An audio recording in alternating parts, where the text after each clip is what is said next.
자, 그러면 여러분들 이제 새 책으로 보자면은 524쪽에 우리 아까 행정조사에 관한 기본적인 법으로 행정조사 기본법이라는 법이 만들어져 있다. 이 법의 내용을 꼼꼼히 공부해야 됩니다.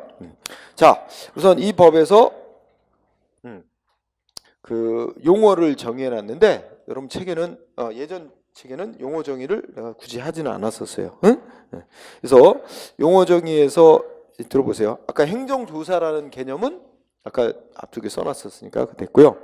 그러면 이 법은 이제 행정기관이란 이 법에서 말하는 행정기관이란 이런 자를 말한다 이렇게 써놨어요. 그래서 행정기관이란 법령 및 조례나 규칙에 따라 행정 권한이 있는 기관과 그 권한을 위임 또는 위탁받은 법인이나 단체 또는 그 기관이나 개인을 말한다. 그래서 우리가 간단히 말하면 법적으로 행정조직에 속해 있는 기관만이 아니라 행정기관으로부터 권한을 위임 위탁받아 처리하는 개인도 이 법에서 말하는 행정기관을 본다. 우리 행정법 거의 다 그래서 똑같습니다. 그죠? 그래서 조사원이란 행정조사 업무를 수행하는 행정기관의 공무원 직원 또는 그 개인을 말한다. 이렇게 돼 있고요. 그 정도 보고. 자, 이 적용 범위가 중요합니다. 행정조사 기본법. 자, 그래서 동그라미 1항 읽어보면 읽어보는 1항은 읽고만 지나갑니다. 행정조사하는 사항에 관하여 다른 법률에 특별한 규정이 있는 경우를 제외하고는 다 이 법으로 정하는 바에 따른다. 일반법임을 나타내고 있는 거죠. 그 다음에 2항에 보면 다음에 7가지 항목에 대해서는 이 법을 적용하지 않는다. 행정조사 기본법을 적용하지 않는다 그랬죠? 그래서 이게 중요한 거예요. 2항이. 자, 첫째 끝에 이 법 적용하지 않는 거 7가지 있죠? 7가지 중에 시험에 주로 나오는 게 4번, 5번, 6번 나옵니다. 4번은 근로감독관의 직무에 관한 사항. 그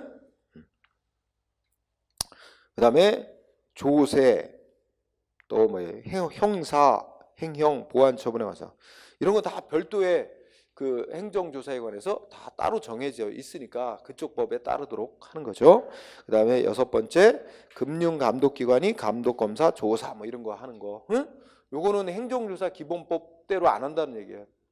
행정조사 기본법을 정한한다. 되게 4, 5, 6이 많이 나오는 편입니다.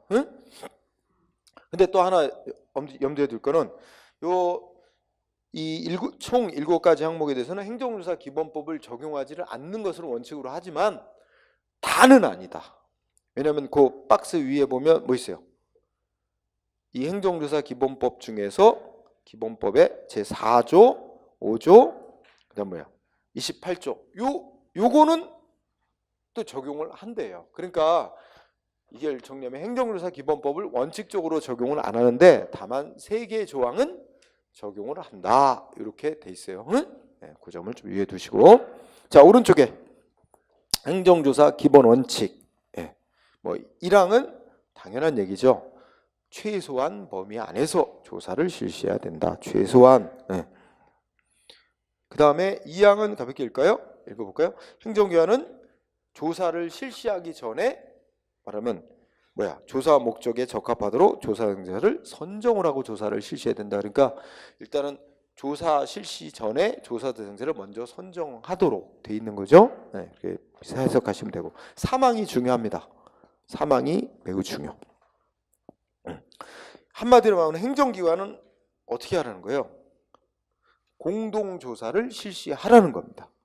그래서 중복된 조사를 하지 마라. 그죠? 유사 내지 동일한 사안에 대해서는 행정기관끼리 공동으로 한 번의 조사로 끝내라는 얘기죠. 그래서 국민한테 이중 3중 조사에서 중복 조사를 해가지고 국민에게 불편 주는 걸 하지 말라. 그 다음에 사항도 중요해요. 조사하는 목적은 어디에 중점을 둬라? 위반 적발해갖고 처벌하는 데 중점을 두기보다는 법을 준수하는 거 유도하는 데 중점을 둬야 된다. 그래서 사항 중요. 그 다음에 5항은 읽고 지나갔고요. 다른 법률에서 하라고 돼 있다든지 이렇게 돼 있지 않는 한은 조사 대상자나 조사 내용을 함부로 공표하거나 알게 된 비밀을 누설하면 안 된다. 너무 당연한 얘기, 그죠? 그 다음에 여섯 번째, 조사를 통해서 알게 된 정보를 행정기관은 다른 법률에 의해서 조직 내부에서 이용하거나 다른 기관에 제공하는 경우 하도록 돼 있어서 법에서 그런 경우를 제외하고는 원래의 목적 이해 용도로 이용 제공하면 안 된다. 뭐 당연히 상식적인 겁니다. 응? 그래서 시험은 뭐 다른 거 가지고 뭐 문제를 지문으로 다 4개 깔아내더라도 보통은 시험은 뭐야? 3, 4, 5, 3번, 4번 가지고 답을 많이 만들어요. 그러니까 그 점을 유의하시면 되고. 자, 그 다음에 방금 4번 행정조사의 근거라고 돼 있죠? 여기 되게 중요한 부분인데요. 자, 첫째 줄 행정기관은 법령 등에서 조사를 규정하고 있는 경우에 한하여 조사를 실시할 수 있다. 이 중요해요. 그런데 여기서 그 중간 부분이 중요합니다. 행정기관은 행정조사를 실시할 수 있는데 어느 때만 조사를 실시할 수 있어요? 다른 법령 등에서 조사를 규정하고 있는 경우에 한해서만. 응? 그러면 이걸 근거로 하면 이제 예전 책에는 안 써놨지만 이제 새 책에는 써놨죠. 그 밑에 화살표를 보시면 행정조사기본법은 행정조사에 관한 일반적인 법이에요. 일반적인 근거법이긴 해요. 그렇지만 그런데 다른 법령에서 행정조사를 하도록 규정이 없어도 행정조사기본법이 일반법이니까 행정기관은 행정조사기본법에 근거해서 조사 실시할 수 있어요? 안 돼요. 그렇죠? 분명히 첫째 줄 법령에서 조사하도록 규정이 있을 때만 조사를 실시할 수 있다고 되어 있습니다. 응? 따라서 다른 법령에서 조사 실시하도록 규정이 없으면 단순히 행정조사기본법에 근거해서 조사 실시할 수 없는 거예요. 이게 올해 시험에 나왔어요. 응? 뭐라고 나왔냐? 이렇게 앞에 전제를 깔아요. 행정조사기본법은 행정조사에 관한 일반법이다. 그렇기 때문에 다른 법령에서 조사에 관하여 조사 규정하고 없어도 조사에 관한 규정을 안 하고 있어도 행정조사기본법에 따라 조사를 실시할 수 있다. 틀렸단 말이야. 네? 그 점을 유의하고요. 자, 위에 두 번째 줄. 다만 예외가 있습니다. 뭐예요? 자발적인 협조를 얻어서 실시하는 조사일 때는 그러하지 아니하다. 그러하지 아니하다가 뭐예요? 법령에 근거 없어도 조사할 수 있다는 거죠. 그러니까 이런 거를 이제 임의조사라고도 표현해요. 응? 그러면 총합하면 어떻게 돼요? 강제로 하는 조사는 다른 법령에 조사하도록 규정이 있어야만 할 수 있는 거고, 임의적 조사, 자발적 협조를 얻어서 하는 조사는 법에 근거가 없어도 할 수 있다. 이런 얘기죠. 응? 그래서 꼭 알아두시고.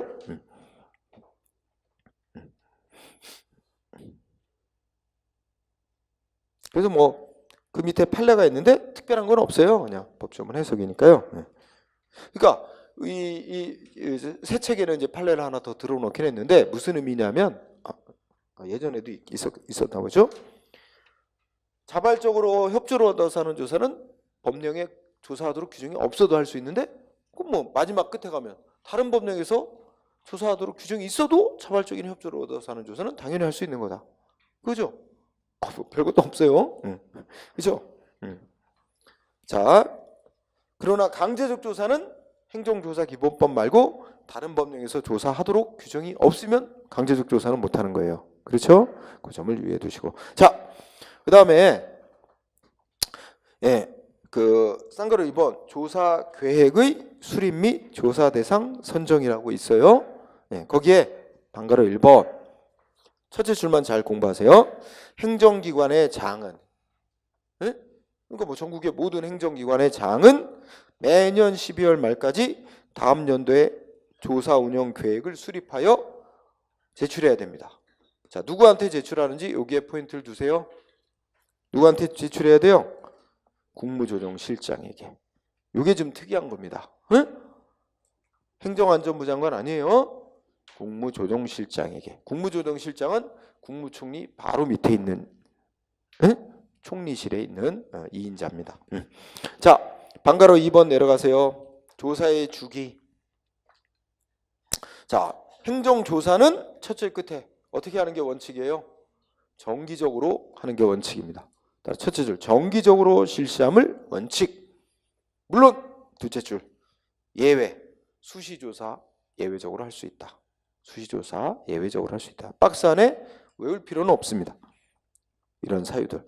법에서 하라고 되어 있는 경우, 또 위반 혐의가 있는 경우, 뭐 등등 몇 가지 경우에는 예외적으로 조사할 수 있다. 그래서 조사 주기는 단순하게 물어봅니다.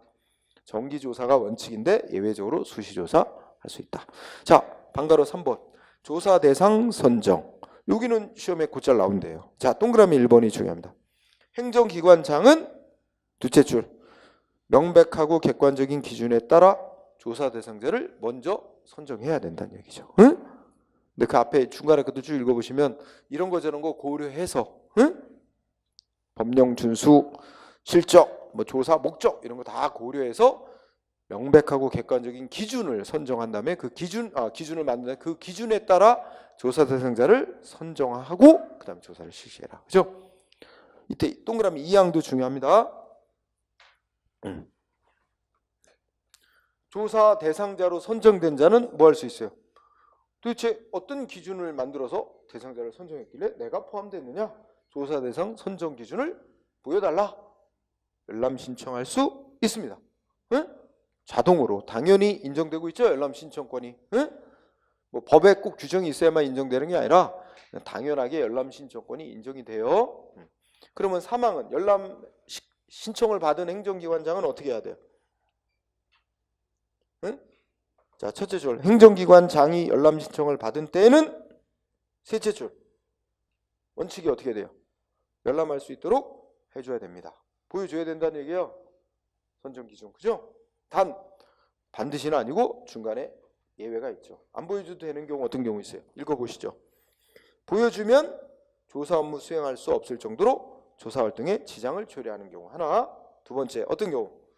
내부 고발자 보호 등 3자 보호가 필요한 경우. 이렇게 두 가지는 어떻게 돼요? 그 조사 대상자 선정 기준을 열람 안 해줘도 된다는 거죠. 응? 그래서 원칙은 신청받으면 열람해줘야 되는데 거부할 수 있는 사유가 두 가지 있다. 응? 이것도 올해 시험에 나온 것 같아요. 그래서 유의해 두시고. 그죠? 그 다음에 쌍가루 3번. 조사하는 방법, 행정조사하는 방법으로 일단 제목 옆에 우리 실력을 통해서 강제로 조사하는 건 이 법이 규정하고 있지 않습니다. 조사 대상자가 거부한다 그래도 실력에 의한 강제 조사는 규정을 안 해놨어요. 실력 행사는. 그럼 어떤 방법을 규정해놨냐? 까만색 굵은 글씨 일단 읽어보시면 굵은 글씨. 먼저 조사 대상자에게 행정기관에 출석해라. 응? 나와서 진술해라. 이거 요구하는 방법. 또 오른쪽 올라가면 보고서나 자료를 제출해라. 이런 건 다 의무 부과하는 거죠. 응? 그러니까 의무 부과 조치는 처분성을 갖는 거예요. 응? 그 다음에 현장에 가서 직접 조사하는 방법도 규정을 해놨고요. 또 뒤로 가면 현장에 가서 조사할 때 뭐 있어요? 분석을 위한 시료도 채취할 수 있도록 해놨고, 또 현장 가서 조사하면서 증거 자료 될 만한 거, 자료 등을 강제로 갖고 와서 행정위원이 보관할 수 있도록 자료 등의 영치도 규정해놨고, 공동조사에 대해서도 규정해놨고, 또 정보통신 수단을 통해서 조사하는 것도 규정을 해놓고 그랬습니다. 그래서 조사하는 방법이 다양한 방법으로 규정해놨죠. 다만 실력을 행사를 통한 강제조사는 그 실력 행사를 통해서 하는 거는 허용을 안 해놨습니다. 그러면 우리가 이 중에 자, 출석 진술 요구 뭐 별 논점은 없습니다. 이 중에서는 동그라미 3항 정도만 같이 한번 읽어볼까요? 뭐라고 돼 있죠? 자, 동그라미 그러니까 출석한 조사 대상자가 출석 요구서에 기재된 내용을 이행을 안 해가지고 조사 목적을 달성할 수 없는 경우를 제외하고는 조사하는 공무원은 조사원은 조사 대상자 한 번만 출석으로 1회 출석으로 조사를 종결해야 된다. 그죠? 네, 그런 정도 하나. 동그라미 3항이요. 3항. 네? 네. 자, 그 다음에 보고서 자료 제출 요구 별 논점 없고요. 현장에 가서 조사하는 거는 동그라미 1번에 쭉 읽어보시고, 그죠? 예. 2항이 포인트. 2항에 현장 나가서 조사하는 건 시간의 제한을 두고 있다. 언제부터 언제까지? 해 뜨기 전, 해가 진 뒤에는 원칙 조사할 수 없다. 조사 실시할 수 없다. 응? 현장에 나가서 조사하는 거는 해가 뜨기 전 또는 해가 진 뒤에는 할 수 없다. 이게 원칙. 다만 그러면 쉽게 말해서 야간에는 조사하면 안 된다는 뜻이에요. 그죠? 현장 조사는. 그러나 야간에 조사 안 하면 조사 목적 달성할 수 없는 경우도 있겠죠? 예를 들어 나이트클럽이 뭐 위반해서 영업하고 있는지 조사해 보려면 야간에 갈 수밖에 없잖아요. 영업시간이 야간인데. 따라서 박스 안에. 응? 첫째, 1. 동의한 경우. 동의. 두 번째, 업무시간. 업소가 업무시간이 야간인 경우. 그 다음에 세 번째, 야간에 조사 안 하면 3. 결국 어떻게 돼요? 중간에 뭐 조사 목적 달성 불가능 뭐 이런 정도로. 그죠? 그럴 때는 예외로 야간에 가서 현장 조사할 수도 있다. 그죠? 3항. 조사 나간 공무원은 어떻게 해야 돼요? 증표를 보여줘야 됩니다. 그래야 상대방이 저항하지 말고 받아들여야 될 의무가 부여되는 겁니다. 이거 안 보여주면 상대방 저항해도 처벌을 못합니다. 그러니까 보여줘야 되고요. 그 다음에 실효 채취 별 논점은 없고요. 동그라미 1번 끝에 뭐 정상적 조사 대상자의 정상적 경제활동을 방해하지 않는 범위 안에서 최소한도로 실효 채취를 하되, 특히 2번 무슨 규정을 두고 있습니까? 실효 채취로 손실을 입혔을 때는 보상하도록 규정이 되어 있습니다. 보상 규정이.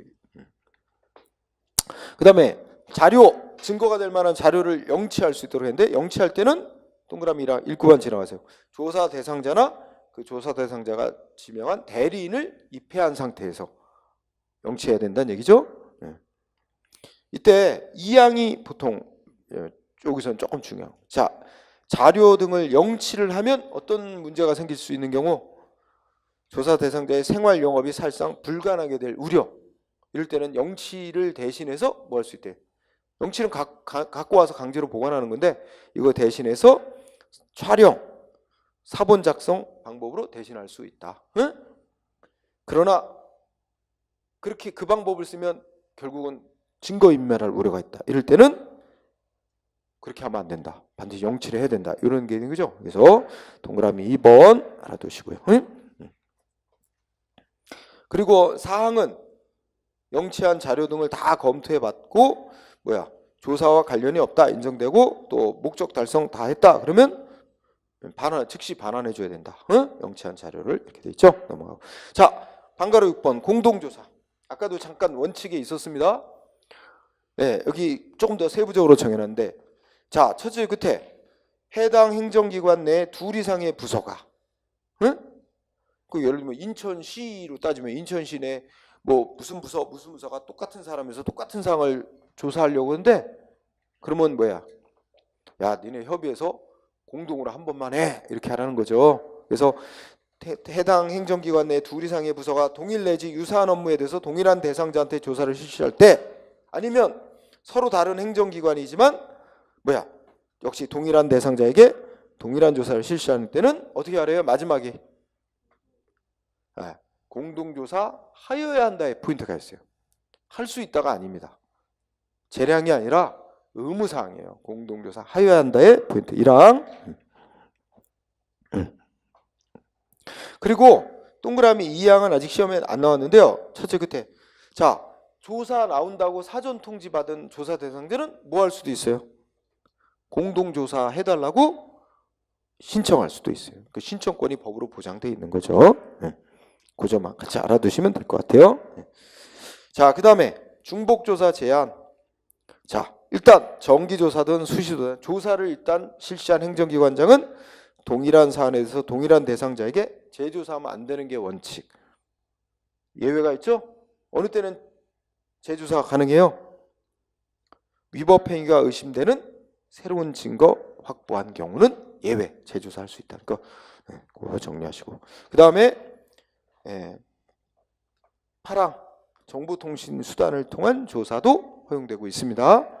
그래서 이제 이거는 조사 대상자에게 인터넷으로 무슨 자료 이런 거 제출할 수 있도록 허용하는 거죠. 예, 그런 정도 읽고 지나가시면 되고. 자, 그러면 이제 조사 실시와 관련해서 그 다음에 방가로 1번 우리 조사를 실시하고자 하는 행정기관장은 개별적으로 하나하나의 조사 사안별로 어떤 항목에 대해서 조사하겠다 그러면 사전에 조사 계획서 개별 조사 계획을 수립해야 되는 게 원칙. 그죠? 뭐 특별한 건 없어요. 그냥 읽고 지나가실 때. 자, 방가로 2번 중요. 조사하겠다고 대상자에게 미리 사전 통지해야 되는 게 원칙입니다. 응? 그래서 며칠 전까지 통지해야 돼요? 그게 중요. 두 번째 줄에 조사 개시 7일 전까지 서면으로 조사하겠다. 뭐 조사하겠다고 서면 통지해야 됩니다. 그런데 미리 통지하면 문제가 있는 경우가 있겠죠? 응? 안 그래요? 미리 통지하면 다 위법행위 증거 다 숨기고 할 거 아니에요? 따라서 예외.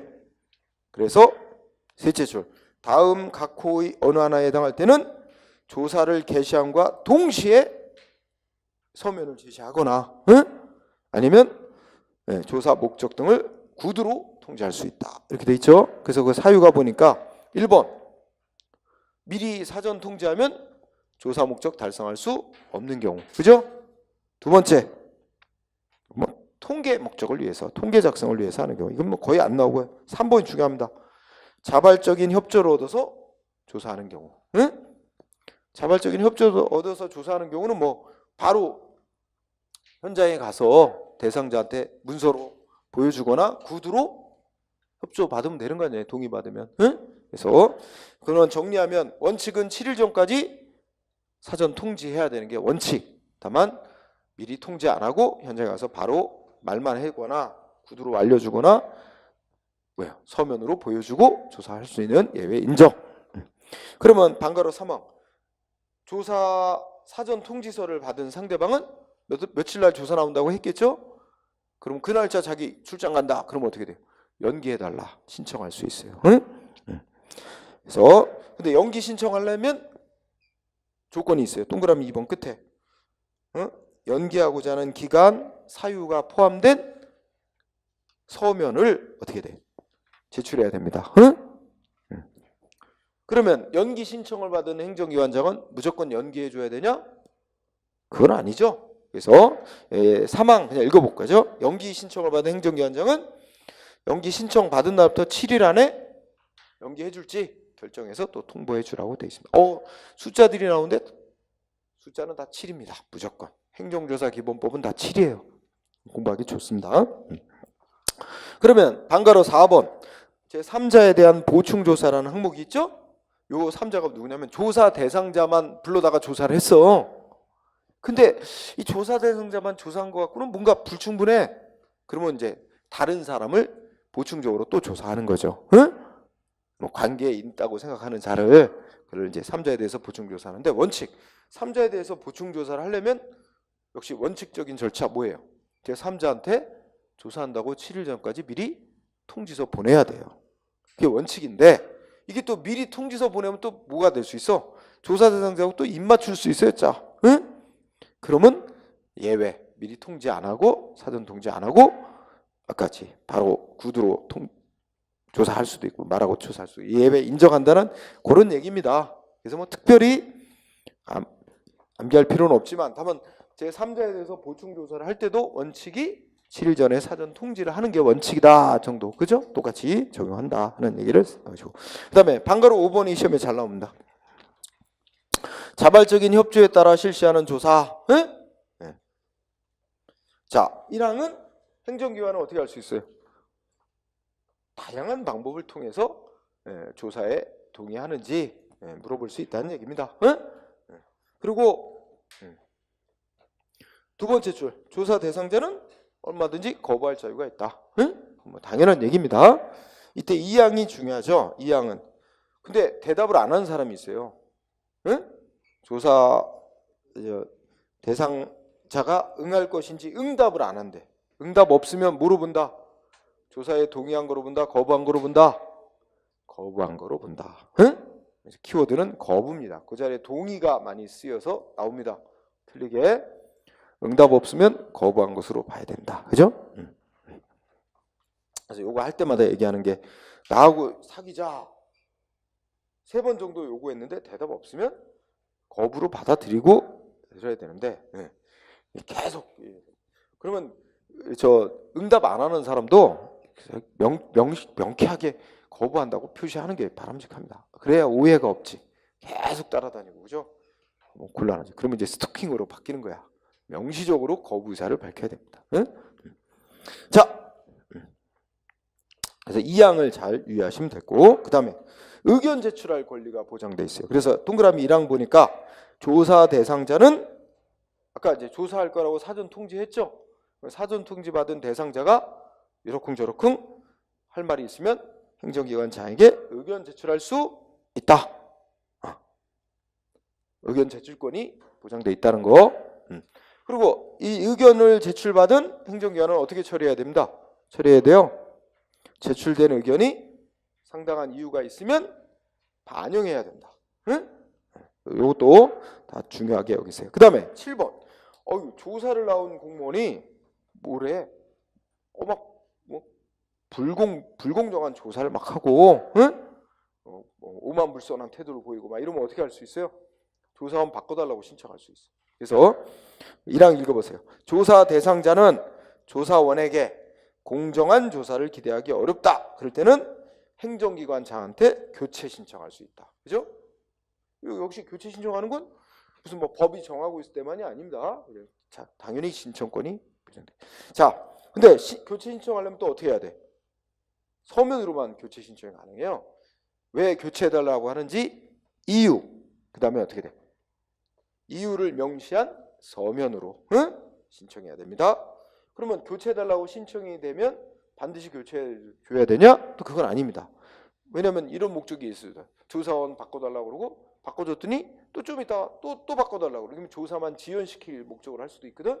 그런 걸 방지하기 위해서 동그라미 2번. 교체 신청을 받으면 행정기관장은 심사는 즉시 하되 어느 데만 바꿔줘요. 교체 신청이 타당하다고 인정되는 경우에만 교체해주게 돼 있습니다. 무조건 교체해주는 건 아니다. 거기에 포인트가 있는 겁니다. 자, 그 다음에 사망은 뭐 거부할 수 있다는 거죠. 그죠? 신청했다고 해서 조사를 지연시킬 목적이거나 타당한 이유가 없는 교체 신청이다 그러면 신청을 거부하는 거, 기각을 하고 통지해주게 돼 있다는 거죠. 넘어가세요. 그 다음에 상가로 8번 조사권 행사의 제한. 자, 1항 하나 볼까요? 조사하는 공무원은 조사원은 사전 통지서 보냈을 거 아니에요. 뭐뭐 조사하겠다고 사전에 발송된 사항에 한하여 조사를 하는 걸 원칙으로 하되 사전 통지한 사항과 관련해서 추가적인 조사가 필요하다면 또 원칙이 뭐야? 조사 대상자에게 추가 조사의 필요성, 추가 조사할 내용 등에 관한 사항을 서면이나 구두로 통보를 한 후에야 추가 조사를 실시할 수 있다는 거예요. 그죠? 그러니까 위에 두 줄은 원칙은 사전에 통지한 사항에 대해서만 조사해야 되는 게 원칙.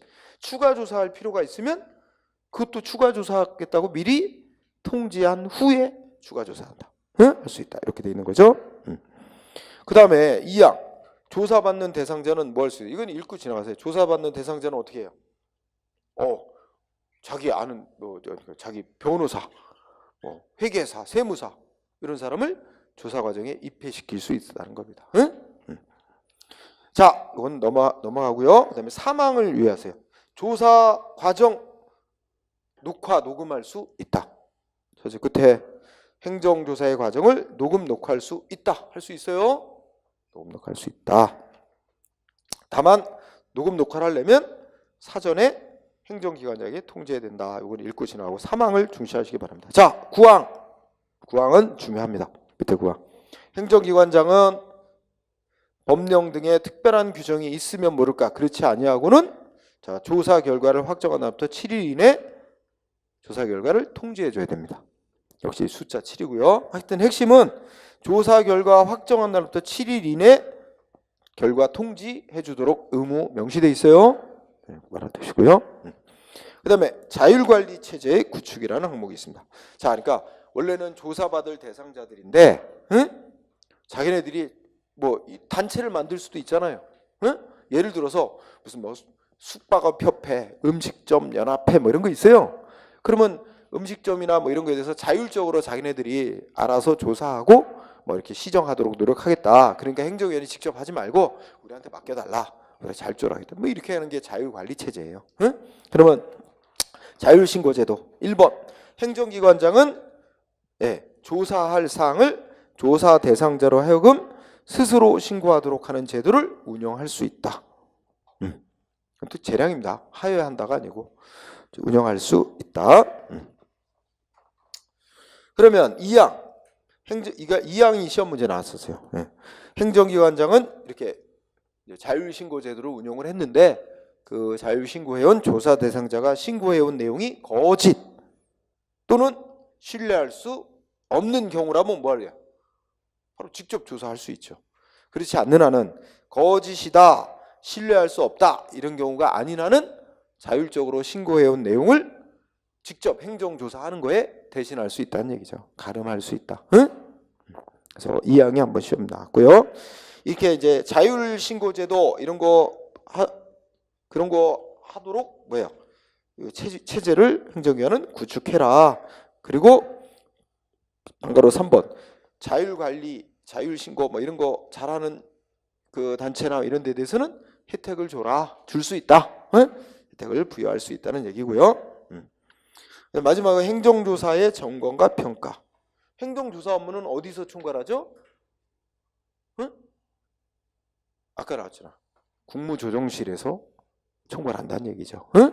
그래서 국무조정실장이 이제 이런 총괄하는 업무를 맡고 있다는 거죠. 응?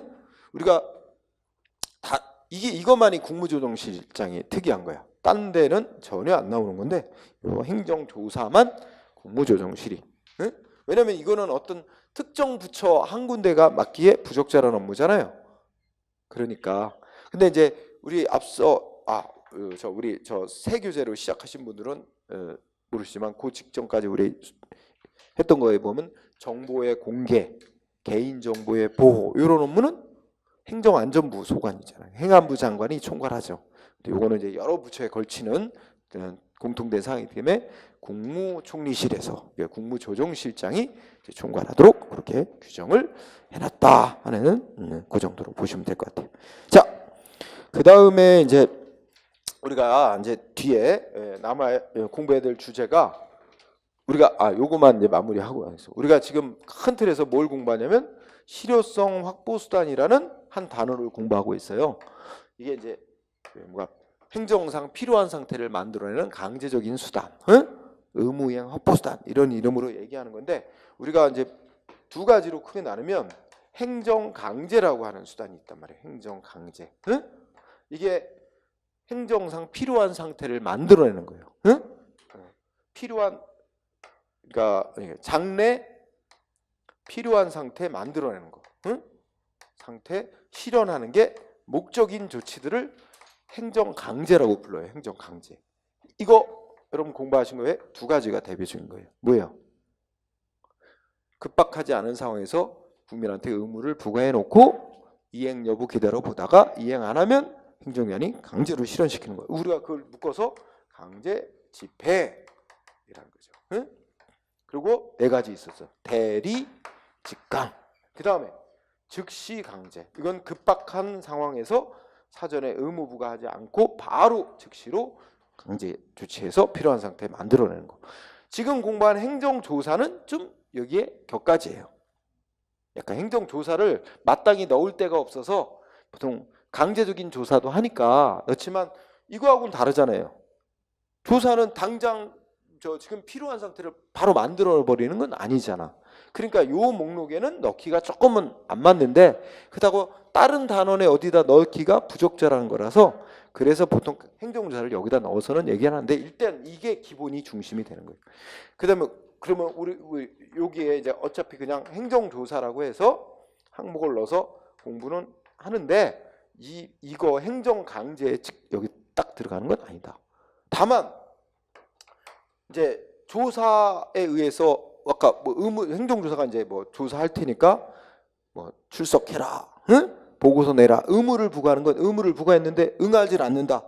그러면 이제 강제적인 조사 들어가는데 그 개통상 이쪽에 강제 집행으로도 볼 수 있는 여지가 있습니다. 그래서 이제 여기다가 좀 넣어서 얘기해요. 그래서 오늘 공부한 데까지가 여기고요. 그러면 이제 다음 시간에 공부할 부분은 이제 행정벌이라는 걸 공부하는 거예요. 행정벌. 응? 벌. 이건 말 그대로 벌은 의무를 위반했어서 그 위반한 거에 대해 너 대가를 치러 하는 것이며. 응? 그래서 이 벌은 위반한 거 한 번에 대해서 딱 한 번만 벌 주고 끝내는 거예요. 응? 그래서 이거는 이제 장래에 초점이 있는 게 아니라 이미 과거에 저지른 과거의 의무 위반에 대해서 저질러진 위반에 대해서 제재를 하는 게 목적인 거예요. 이게 직접적이고 일차적인 목적인 거예요. 물론 간접적으로는 어떤 효과도 있어요. 위반하면 벌 준다 이렇게 딱 규정을 해놓으면 벌 받기 싫으면 알아서 의무를 잘 이행하겠죠. 응? 그런 효과가 간접적으로 있지만 원래는 과거에 위반한 거에 대해서 제재하는 게 일차적인 목적인 거예요. 자, 요거는 이제 벌에 무슨 벌을 주느냐에 따라서 형벌을 주는 게 있고 과태료라는 벌을 주는 게 있다 그랬어요. 그래서 다음 시간에 공부할 게 이제 형벌을 주는 게 있어요. 행정상의 의무를 위반했다고 형벌 주는 게 있어요. 이게 형법이 정하고 있는 벌의 종류. 제일 무거운 벌이 뭐겠어요? 사형. 그죠? 그다음에 뭐 징역형, 그다음에 뭐 벌금형, 그죠? 그래서 9종류가 있는데 하여튼 형벌 주는 게 있고 이거는 좀 위반 정도가 굉장히 사회적으로 뭐 좀 심각한 거, 막 이런 거에는 형벌을 줍니다. 형벌은요, 이거 재판해요. 이제 경찰 검찰이 수사하고 그래가지고 형사재판, 형사소송이라고 하죠. 형사재판에 넘겨요. 검사가 이제 재판 청구를 해서 결국 형사재판에서 법원이 선고해서 징역형, 뭐 벌금형 선고하는 거예요. 이거 받으면 전과자 되는 거예요. 전과 기록 남고. 반면에 이제 비교적 경미한 사회질서 위반, 주차 위반, 뭐 신고를 제때 안 한다, 뭐 이런 것이 경미한 위반에 대해서 벌을 주는 게 있는데 그걸 질서벌이라고 합니다. 그래서 요거는 명칭이 과태료라고 하는 이 명칭의 벌이에요. 이 명칭이 다른 거 없어요. 그냥 과태료라고 부릅니다. 그래서 그런 벌. 요거는 뭐 형벌이 아니기 때문에 전과 기록하고는 상관이 없습니다. 그리고 이 과태료는 이제 일단 행정기관이 먼저 부과해요. 너 얼마의 과태료 언제까지 내라. 행정기관이 부과하고 그 내면 그냥 그걸로 끝나고 재판 관리는 없는 거고, 만약에 상대방이 나 그 인정 못해, 승복 못해, 이렇게 해서 행정 과태료 부과하는 행정기관에다가 60일 안에 이의 신청을 해요. 그러면 행정기관이 과태료 부과한 거 이의 신청 들어오면 없어집니다. 없어지면서 그래? 그러면 법원에 의해서 해결하자. 그래갖고 행정기관이 법원으로 사건을 넘겨요.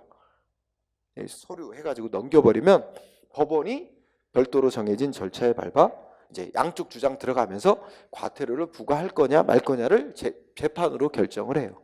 그래서 그런 절차를 밟는 거고, 설령 뭐 재판에 의해서 과태료 부과로 결정 나도 이거 전과 기록하고 상관없는 거예요. 형벌만 전과 기록이 되는 거예요. 그래서 이제 이렇게 나눠져 있어서 다 이 주거는 특히 이제 그 공통된 어떤 법이 하나 있어요. 그래서 그 법이 요새 최근에 잘 나옵니다. 과태료 부과 징수에 관한 법 이렇게 공부하고요. 그 다음이 하나가 이제 뭘 공부하냐면 새로운 수단이라고 공부를 한단 말이에요. 이게 이제 첫 시간에 말씀드렸는데 이게 이제 옛날부터 쭉 써오는 수단들인데 이것들이 잘 안 먹힌단 말이에요. 이것들이 안 먹히는 경우가 꽤 많다. 국민들이 또 많이 배우고 약아져서 요리조리 빠진다. 그죠? 그래서 아까 같은 경우도 우리가 강제징수를 공부했었는데 법이 뭐라고 써 있어? 의무자 소유 재산만 압류할 수 있게 해놨단 말이에요. 그러니까 자기 앞으로는 재산 자기 명의로는 하나도 안 해놓고 다 자기 가족, 친척 명의로 다 이름을 다 해놨잖아요. 땅, 집, 차. 그래놓고는 법대로 하쇼 이런단 말이에요. 이런 문제가 있어. 그러면 강제로 못 끊는단 말이에요. 그래서 안 되겠다. 그러는 거 다 알고 그러면 우리 진짜 보통 사람들은 다 내라는 거 다 꼬박꼬박 내고 살아. 그게 야가 빠지고 돈 많은 사람들이 오히려 그런 걸 악용한다니까요. 배운 사람들이 더 악용해요. 그러다 보니까 새로운 수단으로 뭐 도입하겠어요. 이거는 뭐 시험에 내는 건 아닌데 이 사람 해외 뭐 이렇게 출국한 거 이런 거 기록 다 따져봅니다. 아니 돈도 없다면서 어떻게 해외를 이렇게 많이 왔다 갔다 해? 웃기잖아요. 해외여행 많이 다닌 거야. 이건 뭔가 숨겨놨다. 그죠? 그러면 어떻게 돼요? 출국 금지시켜요. 응? 외국으로 못 나가게 합니다. 이런 것도 있고요. 그 다음에 또 어떤 것도 할까요? 요새 출국 금지도 하고, 그렇죠. 뭐 명단을 세금 고액으로 안 내는 사람들 명단을 공개해서 사회적으로 망신을 받게 하고 등등 다양한 수단들을 자꾸 도입하는 거예요. 그렇죠. 또 저 세금 안 내는 사람들 또 뭐 했냐? 저기에요. 저 은행에 비밀금고. 은행마다 이렇게 비밀금고 하나 해가지고 거기 돈 얼마 내고 개설하는 거야. 그럼 거기다가 막 귀금속 막 이런 거 그런 거 거기다 보관해 놓는단 말이에요. 그럼 또 이 전에 보니까 이 우리 국세청 이런 데서 은행에다가 그 비밀금고 개설한 그 주인들 명단 다 넘겨라. 넘겨받아서 세금 안 내는 사람들이 거기 비밀금고가 있다. 그럼 가서 강제로 뜯는 거예요. 뜯기 전에 당신 세금 안 내면 그 비밀금고 강제로 열겠다. 응? 그때 내라. 낸 사람도 있고 안 낸 사람도. 그럼 가서 뜯어가지고 그 귀금속 팔아갖고, 응? 압류해서 팔아가지고 막 하기도 하고. 그러니까 압류 들어간 거예요. 그거 저 은행의 비밀금고 미론 조치도 나오고. 응? 또 한 번 말씀드렸나? 불량식품 만들어가지고 불량식품 만들어서 막 수십억을 버는 자. 그렇죠? 이번에 저 누구야? 뭐 누구 회장 있잖아. 이번에 갑질해가지고 막 난리 영상 공개되고 한 사람 막 닭을 막 석궁으로 쏘라고 활로 쏘라고 하고 뭐 그 회장 있잖아요. 응. 그 사람 결국 뭐가 문제가 될까요? 불법 그 무슨 영상 그런 걸 막 올려가지고 그거 다 법에 어긋나는 거라서 돈을 엄청 벌었잖아요. 그러면 생각을 해보세요. 그럼 불법으로 이득은 엄청 취했는데 그 사람 재판에 넘겨가지고 징역 5년? 옥살이 하고 돈은 그대로 놔두면 어떻게 해요? 문제 있잖아요. 옥살이 하고 나와서 떵떵거리고 잘 살지. 만약에 그대로 놔두면 다른 사람들도 다 그런 생각할 거야. 이거 뭐 큰 돈 버는데, 그죠? 뭐 5년, 징역 5년 살고 나오지 뭐. 돈 뭐 1,000억, 2,000억 갖고 잘 살면 되지 그 이후에. 이러면 이걸 범죄를 막을 수가 없잖아요. 그래서 우리 이제 형벌에서 그런 걸 몰수도 하고 하는데 우리 행정상의 의무를 위반해서 무슨 불량식품을 제조해서 팔았다. 이득을 많이 얻다. 그러면 아까 한 대로 불량식품 이거 어떻게 할까요? 유통시키고 만들어 공장에 있는 거 바로 즉시 수거, 폐기 막 이런 조치도 하고, 그죠? 이런 조치 하죠. 그렇지만 그리고 이 사람 위반자 어떻게 돼요? 벌 줘요. 벌 주면 법에 따라 뭐 징역 이제 재판에 넘겨서 근데 법에 보면 징역 최고 얼마까지 벌금 얼마까지 액수가 딱 한도가 상한이 정해져 있어. 근데 그게 그렇게 높지가 않아요. 응? 그러니까 뭐 징역은 뭐 길어야 뭐 10년 이하, 응? 뭐 벌금은 뭐 얼마 몇억 원 이하 이래요. 그러면 뭐 최고로 때려봐야 이 사람한테는 얼마 되지도 않는 거예요. 그러니 이런 벌이라는 것도 한도가 있어요 또. 그러다 보니까 무슨 뭐 과징금이라고 해서 이 행정법상의 법을 위반해서 이익 얻은 거 있죠? 이익 얻은 거를 과징금이라는 이름으로 부과하는 거야. 그래서 얻은 이득을 다 걷어버려. 그렇죠? 이런 수단들. 그래서 이렇게 새로운 수단들 중에 과징금이나 명단 공개나 뭐 이런 거에 대해서 또 이건도 짤막짤막한 주제인데 그런 걸 다음 시간에 공부하도록 하겠습니다. 자, 여기까지 하고 수업을 마치도록 하겠습니다. 수고하셨습니다.